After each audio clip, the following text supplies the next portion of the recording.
Canada की करते हैं। कनाडा के प्रधानमंत्री जस्टिन ट्रूडो जो निज्जर हत्याकांड में भारत पर लगातार गंभीर आरोप लगा रहे थे, अब भारत ने पलटवार करते हुए करारा जवाब जस्टिन ट्रूडो को दिया है। भारत ने 6 राजनयिक जो कनाडा के हैं उनको निष्कासित कर दिया है। ये पूरी खबर इस रिपोर्ट के जरिए आपको बताते हैं।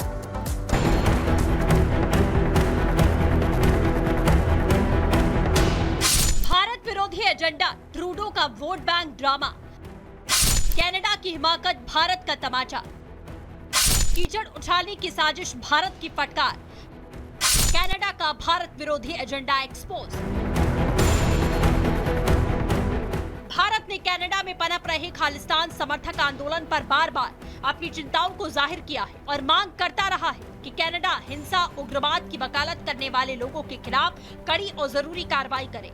भारतीय अधिकारियों ने चेतावनी दी कि खालिस्तानी चरमपंथियों, संगठित अपराध, ड्रग सिंडिकेट और मानव तस्करी के बीच गठजोड़ कनाडा के लिए चिंता का विषय होना चाहिए।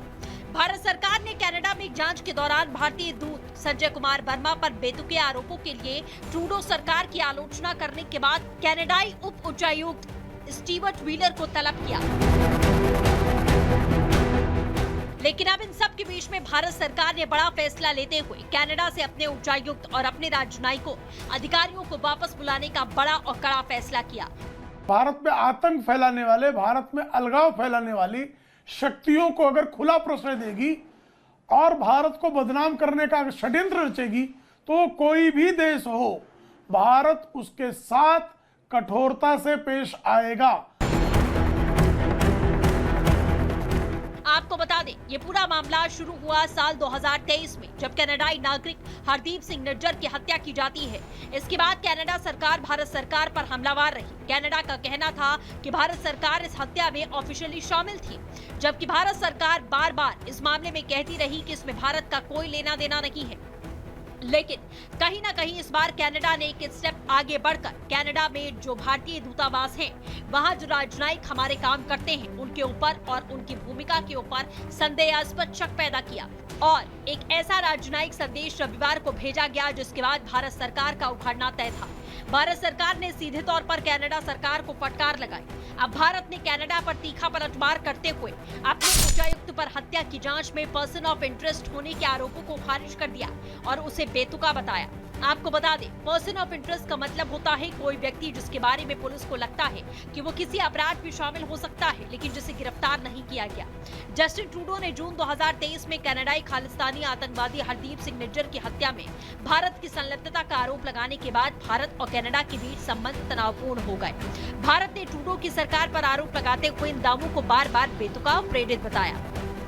कनाडा के भीतर खालिस्तान समर्थक तत्वों को बढ़ावा देकर वोट बैंक की राजनीति में शामिल है। जस्टिन ट्रूडो जो है ये एक बहुत ही डेंजरस गेम खेल रहे हैं। एक तरफ ये वोट बैंक पॉलिटिक्स खेल रहा है, यानी कि सपोर्ट फ्रॉम खालिस्तानी सिंपथाइजर्स, और उनके विचारों को लेकर के भारत के साथ अपने रिश्ते डाउनग्रेड किए जा रहे हैं। ट्रूडो चाइनीज जाल में फंस गया है अपने देश के अंदर।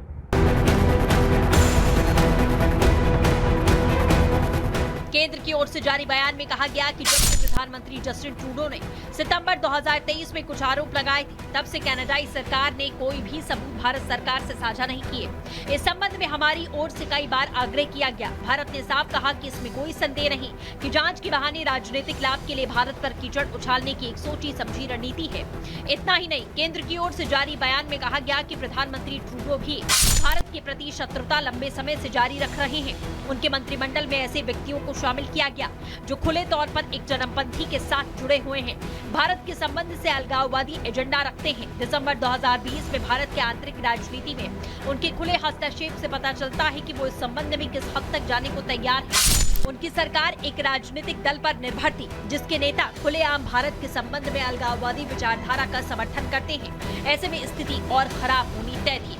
लेकिन अब इन सब के बीच में भारत सरकार ने बड़ा फैसला लेते हुए कनाडा से अपने उच्चायुक्त और अन्य राजनयिकों, अधिकारियों को वापस बुलाने का बड़ा फैसला किया, जो कि कनाडा सरकार पर करारा तमाचा है।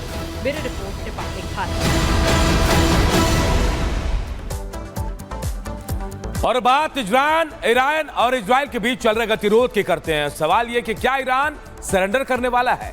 क्या ईरान इजराइल से डर गया है? सवाल इसलिए क्योंकि इजरायली मीडिया में दावा किया जा रहा है कि ईरान ने अमेरिका के माध्यम से संकेत दिया है और कहा है कि सीमित प्रतिक्रिया के जरिए इस दौर को, संघर्ष के दौर को खत्म किया जा सकता है। और अब सवाल यही उठ रहा है कि ईरान को शायद इस बात का पता चल गया कि इजराइल अगर हमला करेगा तो कितना भयावह ये हो सकता है। इससे जुड़ी एक रिपोर्ट आप सबको दिखाते हैं।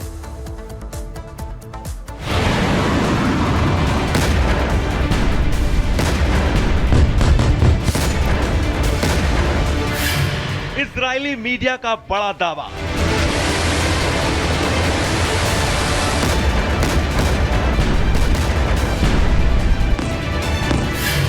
ईरान कर रहा बड़ा इशारा, हमला करना लेकिन हल्का,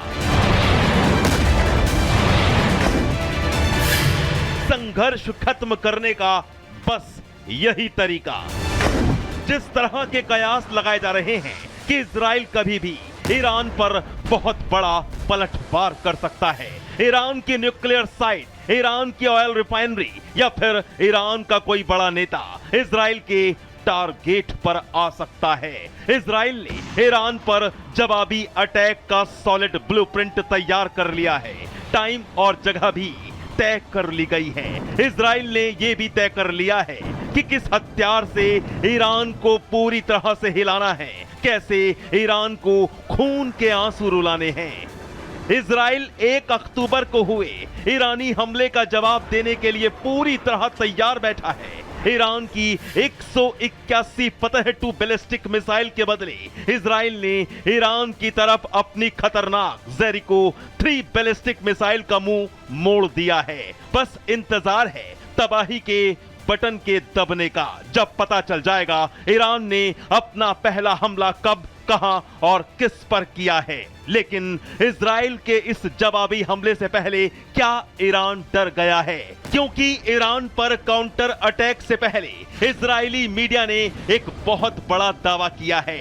ईरान को लेकर इजरायली मीडिया ने दावा किया है कि ईरान ने इजराइल को इशारा दिया है, हमले पर सीमित प्रतिक्रिया से संघर्ष का दौर खत्म हो सकता है। जैसा कि पिछली दफे हुआ था, इन दोनों देशों ने अटैक किया था। ईरान ने कई 100 मिसाइल के साथ किया था, मगर मैसेजिंग थी जिससे कोई ज़्यादा क्षति इजराइल को नहीं पहुंची थी। और फिर उसके बाद इजराइल ने भी जो अटैक किया था ईरान के ऊपर, वो भी बहुत मामूली सा नुकसान हुआ था। उसी प्रकार का लोग चाहते हैं कि इस दफ़े भी ऐसा ही हो। जो अक्टूबर 1 का पे जो ईरान ने अटैक किया था उसका भी बदला ऐसे ही। इजरायली मीडिया के दावे के मुताबिक ईरान कह रहा है कि इजराइल उसके हमले का जवाब हल्के में देगा तो ईरान और इजराइल के बीच जो टेंशन है वो खत्म हो सकती है। अब सवाल ये कि क्या ईरान इजराइल के जवाबी हमले की तैयारी भांप चुका है? क्या ईरान जानता है कि अगर इजराइल ने हमला किया तो फिर उसका असर कितना भयानक होगा? क्या ईरान समझ चुका है कि इजराइल बदले की आग में झुलस रहा है, वो हमला छोटा मोटा नहीं करेगा? या फिर ईरान इस संकेत के जरिए बता रहा है कि वो अपने कदम पीछे खींच रहा है? ईरान इजराइल के अटैक से क्या डरकर भागने की कोशिश कर रहा है? ईरान का डरना लाजमी भी है, क्योंकि हमास और हिजबुल्लाह का जो हाल इजराइल ने किया है उसे देखकर कोई भी इजराइल के सटीक और घातक हमले की कल्पना कर सकता है। इजराइल ने ईरान की धरती पर ही हमास के चीफ इस्माइल हानिये को हवाई हमले से सटीक टारगेट कर मौत के घाट उतार दिया था। ईरान को कानो कान भनक तक नहीं लगी थी। हमास की रीढ़ इजराइल तोड़ चुका है। लेबनान